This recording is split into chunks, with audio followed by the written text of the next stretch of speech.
Birinci gün gazete. Filistin.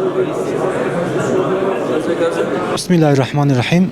Öncelikle bu serginin hayırlara vesile olmasını diliyorum. Bu sergi özellikle uluslararası karikatür yarışmasında dereceye girenler ve aynı zamanda işçilerinden derlediğimiz eserlerle yapmış olduk. Yarışmanın teması ümmetin imtihanı Gazze idi ve dünyanın birçok ülkesinden bu yarışmamıza katılımlar oldu. Özellikle 49 ülkeden ve 500'e küsür eser ile yarışmamızı gerçekleştirdik. Büyük bir teveccüh vardı. Bu sergide de görmüş olduğunuz gibi şöyle bir şey aslında ortaya çıkıyor.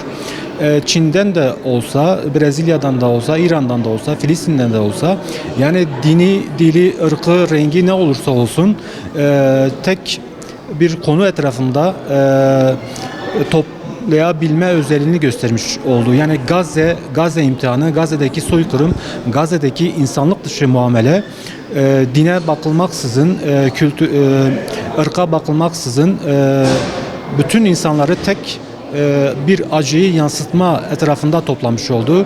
Yani insanlar özellikle karikatür sanatçıları tek acı etrafında toplumsal bu olayı bir vicdan muhasebesi görerek bunu resimlerine, karikatürlerine yansıtmış oldu.